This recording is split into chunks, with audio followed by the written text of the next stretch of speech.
So, kamusta po mga ka-Streetwise? Ako po si Takeru Miyamoto at welcome po sa aking munting channel. So, mga kababayan nito, no? Actually, merong update dito kay Bato. Okay? So, ngayon medyo naintindihan ko na kung bakit sinabi nga po ni Ombudsman Rimulya na meron ng arrest warrant si Bato. Oo. Kasi talagang natitrace pala nila si Bato kahit saan magpunta. Okay? So, tingnan nyo to So ito, nabalita ito sa News 5. Sabi dito, okay, ito sabi ni Amy Marcos to, no? Walang yata talaga itong si Amy, no? Sabi dito, nagtatrabaho pa rin. Iginiit ni Senator Amy Marcos na nagtatrabaho pa rin si Senator Bato de la Rosa, bagaman hindi ito dumadalo sa sesyon ng Senado. Kaya medyo hindi naman yata tama yung sinasabi na no work, no pay kasi still working sa totoo lang, sabi ng senador. Hindi dumadalo sa Senate session si de la Rosa mula November 11 magmula ng maipaulat na mayroon umanong warrant of arrest laban sa kanya mula sa International Criminal Courts kaugnay sa madugong war on drugs. Okay. Tinan niyo talaga si Amy Marcos do pagka-alyado niya, napaka-bias no. Pero kapag hindi niya type, no, kahit walang ebidensya, pagbibintangan niya, ididikdik niya sa lupa. Oh, si Bato mga kababayan, kahit anong klaseng palusot mo dito, hindi talaga siya nagtatrabaho. O sige nga, saka nakakita ng ganung klaseng trabaho na dapat nandun ka. Dapat nandun present ka pero hindi ka pumupunta. Pipirma ka na lang. Sige nga. Sabihin mo nga sa akin na kung saan pwede yun. Sa Senado lang pwede yun. Sa inyo lang. Oh. Pero kapag merong mga tao na hindi type ni Amy Marcos at walang ebidensya, pagbibintangan niya na pagbibintangan. For example, si Martin Romualdez. Walang ebidensya laban kay Martin Romualdez pero 'di ba? Kung pagbintangan niya, 'di ba? Akala mo ang laki ng ebidensya niya No, actually ang point natin dito kung may ebidensya si Amy Marcos kay Martin Romualdez, i-demanda niya. Magpa-hearing siya. Tingnan niyo nga mga kababayan, 'di ba? Doon kay Digong nga napakawalang kwentang hearing noon, nagawa niya ng paraan Ba't di niya magawa kay Martin Romualdez? Puro na lang pamidya. Puro na lang dakdak. Puro na lang salita. O kapag merong interview yung si Amy Marcos at pinag-uusapan si Martin Romualdez, yan, si Martin Romualdez magdanakaw yan. O, gaga ka pala Unang-una, senadora ka. Pangalawa, may resources ka. Pangatlo, may staff ka. Pangapat, may opisina ka. Panglima, pwede kang magpahiring. Magpahiring ka, buha ka ng ina ka. O tapos ngayon, itong si Bato de la Rosa, unang-una, hindi po umaatid ng session. Hindi po pupunta ng Senado. Ang ginagawa niya, pumipirma lang. Puta, ibig sabihin ba nun, nagtatrabaho na? Napaka-unfair naman ata ni Babalina, no? Ewan ko sa mga bobong bumoto dito, no? Dapat hindi niyo na binoto yan, Ewan ko lang, no? Actually nung eleksyon, natuwa nga po ako kasi may mga kakilala po tayo mga parallel groups na mga loyalista. So may mga parallel groups na po mga kababayan na ang kinakampanya na po, wag nang iboto si Amy. Buti nga kamo may ganun 'Di ba? So ngayon tinan niyo to, no? Next. Senator Amy Marcos says charges versus some senators. Ito nandito na kagad tayo. Bilis naman ito. So, kay Amy muna tayo. Wait lang Napanood natin to Siya talaga nagte-text pa yun sumasagot pa Pero ngayon hindi na sumasagot. Nate-trace daw yata ang mga cellphone. Ang kinukumusta ko na lang yung asawa niya, sina Nancy at saka yung mga anak. Pero ang alam ko nagtatrabaho pa rin kasi nakakapirma pa rin Pumipirma. Ayan So sabi nga po ni Amy Marcos, kung dati nga daw po, nag-text pa rin daw po itong si Bato, ngayon hindi na daw po. Kasi nga daw po, takot daw si Bato na pati daw po ng cellphone nati-trace. Yan ang problema sa Bato Nung panahon ni Digong, tapang-tapang yung pumatay ng tao, tapos ngayon ganito na kayo ay kinakastigo ngayon at hinanapan ng hustisya nga po yung mga ginawa ninyo katarantaduhan dati, magtatago ka. Gago talaga si Bato, no? Gago talaga to, no? Takot pala, no? Takot pala, no? Sobrang takot ni Bato, pati cellphone, hindi niya na ginagamit. Kaya dito. Pa rin, nagtatrabaho pa rin. Kaya medyo hindi naman yata tama yung sinasabi na no work, no pay. Kasi still working, sa totoo lang. Ang akin lamang, bakit announce na meron ng warrant? Parang tinatakot yung tao. Kung may warrant na, iserve na. Bakit inuupuan? Ano bang timing ang inaasahan? Parang tinatakot di ko maintindihan dahil sinasabi ni Ombudsman Remulla na yung warrant nandyan na. Samantalang yung kapatid niya, si Secretary John Vic, ang sinasabi wala naman daw sa kanila at sa pulis. Kita mo, sinungaling din talaga to, no? Sinungaling din talaga to. Ewan ko dito. Sinabi ba ni John Vic yun na walang warrant? Di ba? Ang sinabi ni John Vic, may warrant na pero nasa third party. Sinungaling pala to, no? Gago talaga si Amy, no? So sabi rin po ni Boy Remulla, may arrest warrant na pero hindi po rekta na sa Interpol. Ang sabi din naman po ni John Vic, may arrest warrant na electronic pero wala pa sa kanya kasi nasa third party daw. Iba 'yon. Magkaiba yun. Gaga pala to Ang warrant. Ano ba talaga kung kayo hindi magkaisa at panay ang announce ninyo na pa iba-iba, dapat ilabas na yan. Hindi ko talaga maintindihan ano yung inaantay. I think it's unfair and if the I think it's unfair. I think it's unfair. Warrant is actually there, it should be issued, it should be served and responded to by the lawyers. So ngayon actually, no, tayo napapatanong po kasi tayo no, bakit pa ginawa ni Boy Remulla yan na in-announce niya kaagad na may arrest warrant na si Bato, di magtatago talaga yan. Pero di naman natin alam na ganyan pala magtago si Bato. Di ba obvious na duwag? Di ba? Hindi ko pa inaasahan na ganyan pala kaduwag si Bato. Sa totoo lang. Ang alam ko, no, ang pagkakaalam mo kay Bato, pag yan lumabas yung warrant, lalaban yan. Pero hindi ko po talaga alam at hindi ko inaasahan na ganyan pala siya talaga kaduwag. Nagtago si Bato de la Rosa, nagtago si Bato. Pangalawa, hindi na po gumagamit ng cellphone. Pangatlo, lipat ng bahay. Tingnan niyo dito ako bumili dito sa DILG na to So may report dito, no? Tama ba? May report dito from from News 5. Tingnan nyo to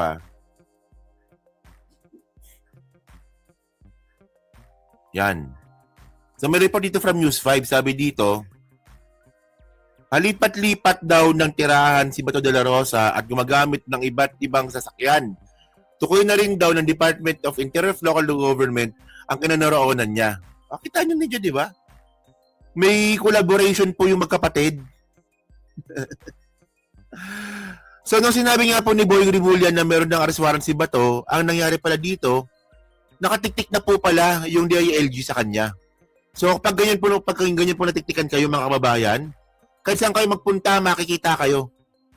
Natiktikan na kayo alam nyo, meron na lang isang lugar na kaya na pwedeng puntahan ni Bato. Para hindi po siya mahuli. Puntahan nyo yung tinaguan ni Bantag. Baka doon. Makapagtago siya ng maayos doon. Kung si Bantag nga makababayan, di ba? Alam na kung nasaan, hindi nga lang malusob. Kasi nga po, talagang makakagulo. Kasi talagang magkakapatayan talaga pag inaresto si Bantag. Oo. So gawin ni Bato, suwaw siya doon, punta siya doon. Kung saan man naroon si Bantag. Total, may contact naman yung mga yan. Sigurado naman ako doon. So ngayon ito yung report ngayon ng News 5. Tinan nyo to alam pala ng gobyerno natin kung nasan si Bato. Ang hindi na lang po talaga, yung totoong warrant nga po na manggagaling po talaga sa Interpol. Tignan nyo to. si Senator De La Rosa at gumagamit pa ng iba't ibang sasakyan. Tukoy na rin daw ng DILG ang kinaroroonan niya.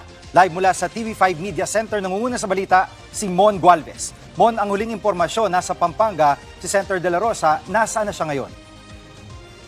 Hindi idinetalye ng DILG yung eksaktong kinaroroonan ni Senator Bato de la Rosa, pero sa loob daw ng 3 linggo, 6 na lugar ang pinuntahan ng senador. Sa katunayan, Kasi na yun, sobrang duwag talaga di ba to, no? Sobrang duwag di ba to, mga kababayan? Ilan yun sa loob ng 2 linggo? Ilan nyo, ha? hindi idinetalye ng DILG yung eksaktong kinaroroonan ni Senator Bato de la Rosa, pero sa loob daw ng 3 linggo, 6 na lugar ang pinuntahan ng senador. Sa loob ng 3 linggo, 6 na lugar daw ang pinuntahan ni Bato para magtago. Di ba? Ganyan po siya kaduwag. Ang duwag ni Bato, mga kababayan. Uto-uto lang po talaga kay Digong. Tingnan nyo ha. Kung gaano kahirap yon. Every week, ibig sabihin kung i-average natin, every week, si Bato lumilipat ng 2 bahay. Siyempre, pag ikaw lumipat ka ng 2 bahay, sobrang hectic nun. Kasi una, dala mo gamit mo. Dala mo sasakyan mo. Malaman, dala mo rin pamilya mo minsan. Oh, magastos din po yun. Napaka-stressful din po nun. Di ba? Ganun po siya kaduwag. Kada linggo, 2 lugar ang pinupuntahan niya para magtago. Grabe, at alam po yan ng gobyerno natin. Oh, lupit. Ano malupit dito? Alam. Oh. Sa katunayan, palipat-lipat nga raw ito ng bahay at gumagamit nga rin ng iba't ibang mga sasakyan. Bumisita nga rin daw ang senador sa kanyang mga kaibigan. O magastos din po yun, di ba? Gumagamit din ng iba't ibang sasakyan. Ay, sorry. Sige. Senador.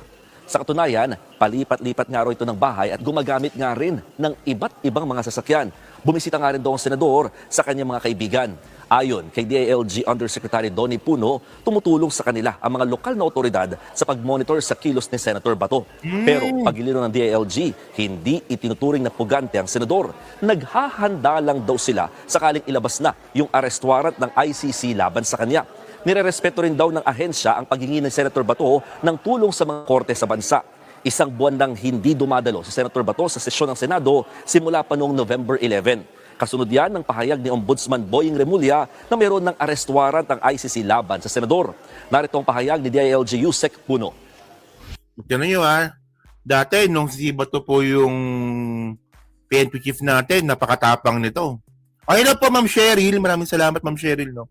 Na sinasabi na, wala yan, shit happens. So, sinasabi pa ni Bato, kung patay. Di ba? Ganun ganun katapang si Bato eh.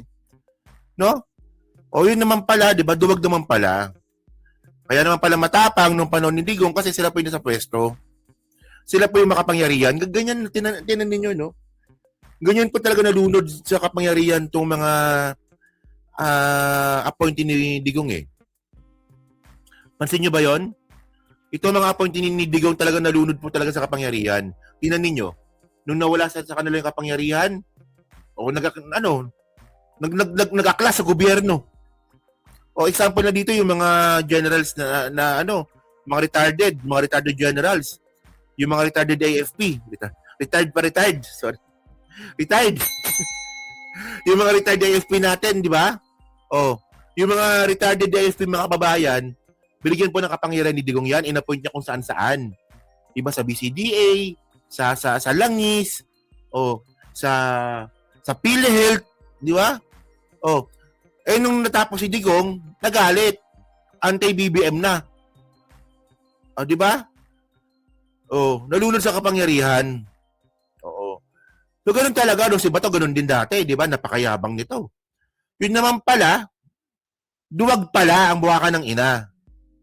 Duwag pala. Oh. Hindi continue. We just want to be steps ahead, no? Again, in light of reports that an ICC warrant is forthcoming, we just want to be steps ahead and we just want to make sure that we know where Senator De La Rosa is. At Mon, may payag na bang kampo ni Senator De La Rosa ngayong sinasabi ng DILG na alam na ang kinaroroonan niya? Jiggy, ayon sa abogado ni Senator Bato de la Rosa na si Attorney Israelito Torion, nakababahala raw itong pag-monitor sa lokasyon ng senador. Yan ay lalo't wala pa naman nga kasing warrant na inilalabas ang korte. Anumang hakbang daw gaya nito, lalo na kung batay sa hinihingi ng isang banyagang institusyon, ay malinaw na paglabag sa batas. Dumudulog na ang kampo ni Wala, men. Wala yon. Hindi ano yan eh. Hindi magiging labag sa batas yan eh. Kasi napaka-unfair po kay Digong nun. Oo. Si Digong nga nakakulong na dun eh. Oo. At si Digong mga kababayan, no, meron pa rin namang paglalaban sa jurisdiction nga po sa kaso ni Digong. Pero ang point sa ngayon, ang jurisdiction po, nasa ICC na po. So napaka-unfair nun. Kapag kay Digong may jurisdiction, kay Bato wala. Di ba? At saka mag-ingat ka dyan kay... Ikaw Bato mag-ingat ka dyan kay Torion. Di ba? Yung mga hinahawakan niyang kaso, nakukulong. De La Rosa sa Korte Suprema para questionin ang pakikipagtulungan ng ating gobyerno sa ICC. Hanggat hindi raw yan nareresolba, hindi raw basta pwedeng ipaaresto ang senador at dapat igalang ang kanyang mga karapatan. Yan muna ang latest. Balik sa iyo, Jiggy. Yan ang ulat ni Mon Gualvez live mula sa TV5 Media. Wala yan. Wala ka. Wala ka, Toron. Bakla ba si Torion? Bakla ba yan? Parang bakla si Torion, no? Magsalita parang bakla eh, no? Di ba? Yan. So yun nga yung point natin mga babayan, no? So, ngayon nga po, no? Ang nakakatawa kasi dito kay Bato de la Rosa, di ba? At hindi lang ito kay Bato, no? Pati rin po sa mga lahat po na appointee ni Digong. Nung nakatagay mo nakapangyarihan, napakatapang, napakahusay, napakahusay manakot ng mga tao. Pero ngayon nga po na sila nga po binabalikan na po, nakita po natin yung kaduwagan nila. Parang si si Pokis. Di ba? Si Pokis, di ba? O si Pokis na yan, appointee ni Digong yan. Di ba? Retired Air Force yan eh. O, nung si Pokis nung inappoint ni Digong, mayabang. Oo. Tapos nung nawala si Digong sa pagiging presidente, binanatan si PBBM na addict daw, bangag daw, o kinausap pa si Browner na dapat daw makaklas daw. Eh ngayon, nung pinatulan, ngayon hindi niya na matawag na bangag si PBBM. Pa-victim na siya ngayon. Di ba? May mugshot pa nga siya eh, no? So, ganun po talaga, di ba? Kaya ako naniniwala po talaga ako noon na itong mga appointee ni Digong, especially nga po itong mga retired AFP tsaka mga retired na police, hindi po talaga kagandahan ng Pilipinas yung gusto ng mga yan. Ang gusto lang po talaga nila is may balik po may balik po ang mga Duterte para sila rin po ay may balik din po sa pwesto.